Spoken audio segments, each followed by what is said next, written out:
all settle in.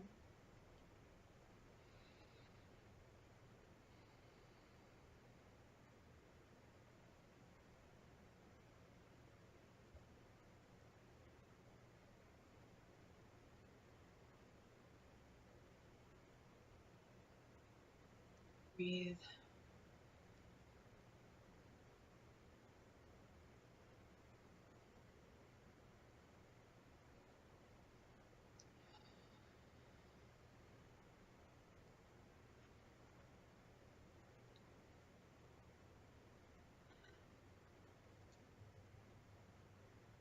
The first chapter really is a brief history.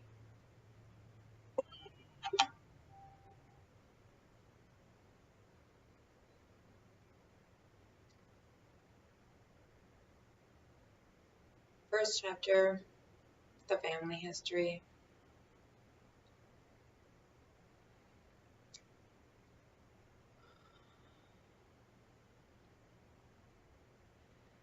My father has been an old man as long as I can remember. He's tall, around 6'2", with a slight hunch, worn out skin, bald but with hair on the sides and back, glasses with bifocals, and a shaky right hand. So shaky of a hand that it takes both hands to hold a cup of java, black with sugar, and my mother to sign all signatures for him. My father is very well spoken on just about any subject there is. Sports, religion, government, all the things that get people going. He just loves a good fight. No matter the subject or how much education you have backing your perspective, he is always right. I'm not quite sure why this is, since he had a very limited education, a high school diploma. And as for on-the-job training, it took place in a factory. I'd say sounds like someone who has a few things to learn myself. And even if it could be self-taught knowledge, it was only from the Star Tribune and later years the Bible.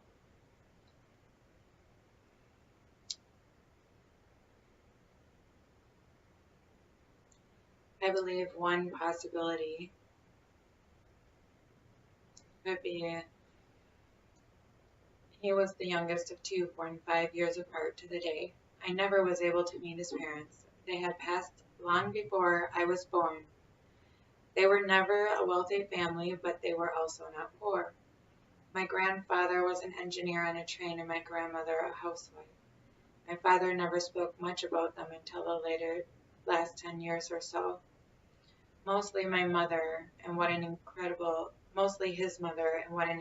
cook she was. I think she or both of his parents must have done everything for him, since that's what he expects out of his wife and kids. For some reason, when I was really young, I would ask about them constantly. I think he would just get annoyed and tell me to go away. I'm not even sure today how I ever came to know the truth about how they both died. My grandfather had smoked for years and developed emphysema. It hit him hard and fast. My dad was very young, in his early 20s, I believe, although he was already married and on his way to have 9 kids. I believe the story to be. As my grandfather lay in the hospital, he asked my father to go check on his mother. She hadn't been to the hospital that day, which was completely abnormal since she never left his side. The doctor the day prior informed her it would be soon. When my father reached her home, I don't think he had a clue as to what was about to hit him, and how his life was forever going to change. Everything in his world, all his smiles and laughs, all his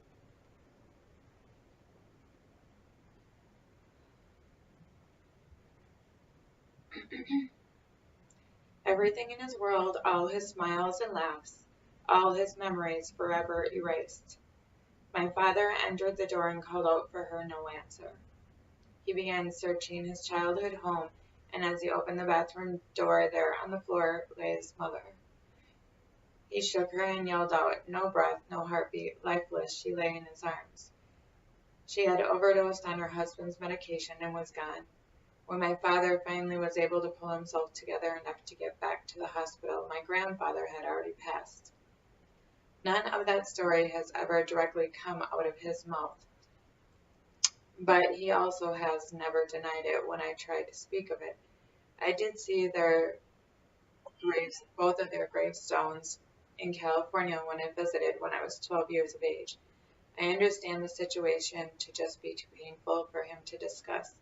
Although if he would have spoken to us or others about the traumatic situation, he could have possibly let go of some of that insanity inside him and not been such a monster. Possibly he is just a monster, born and bred, and that is truly how he was born and raised. How would I ever know? After their passing, my father must have felt the need to fill that void by trying to build a small city out of children. With his first wife, he had 6 children, one after another, and out of the 6, 3 of them had major neuromuscular disabilities. It's some type of very rare disease, which I know nothing about. 2 of the girls were in wheelchairs at points in their lives. At any rate, after having all these kids, my father decides to take off and move away from his beloved California back to Wisconsin, where he spent his first 5 years. He always, sorry,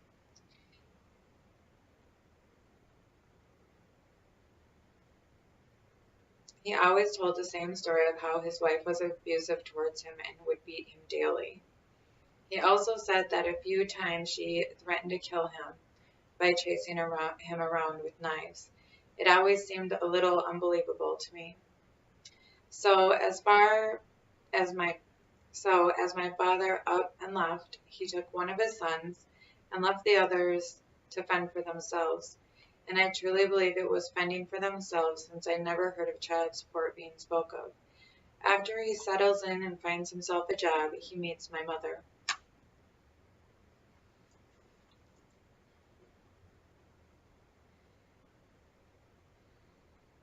My mother was born the youngest of 4, although she was the only child of my grandmother and grandfather together.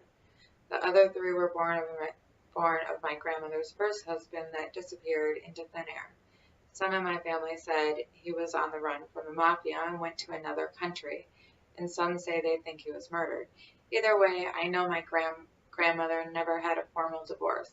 All her other children took of my grandfather's last name, and none of them ever heard from him again. My mother was more than 10 years younger than the other children, which in most cases I would think would lead to some major babying or at least some overprotection. This was far from what actually was the case. Both my grandparents were alcoholics. Their home when I was a child was actually 15 feet or so from the bar and right across the road from the Catholic Church. The normal for small Wisconsin towns. Both of them were completely uneducated. I'm not sure if they ever even finished high school. My grandmother was a bartender, my grandfather somewhat the town's junk mechanic. They basically had enough money to pay their bills and go drinking each night. So what happens when 2 drunks have 4 children and one of them is an infant? The other children, of course, take care of them. But for children whom themselves were never cared for properly, that's not going to happen.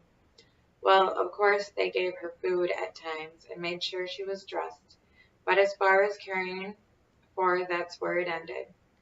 The rest of the time, they tormented her, treating her somewhat like a dog. Well, not any dog of mine, but maybe a bit like Michael Vick. When the other children were moving out, my mother got to play parent to her parents, like going and getting them from a bar, calling in for them when they couldn't work, and even cleaning up their vomit each night. but that was much better than the alternative, being left home alone. Many nights when they were gone, my mother would be the town's entertainment. Multiple men each night would come into their home and have their way with her. I think she told me this started happening around age 5 or so.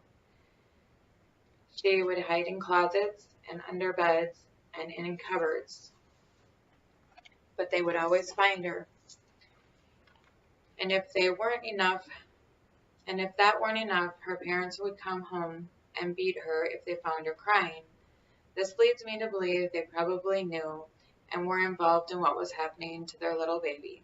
It went on for years. She learned how to just do it, get it over with, and go to sleep like nothing ever happened. After my mother graduated, she moved out and got married. Not long after, she had a baby girl. The marriage was just another help for her. Surprise, surprise. Her first husband beat her daily, and was also a drinker like her parents. I don't know how she got away. She couldn't tell my grandmother she had left him until after the divorce. You know, Catholics will go to hell for divorcing someone. At least that's what she believed. And previously, my grandmother told her if she were ever to divorce him, they would disown her.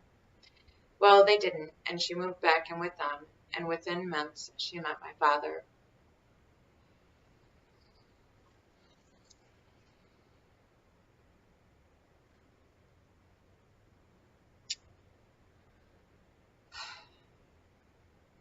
We'll come back for the lessons. Love and light.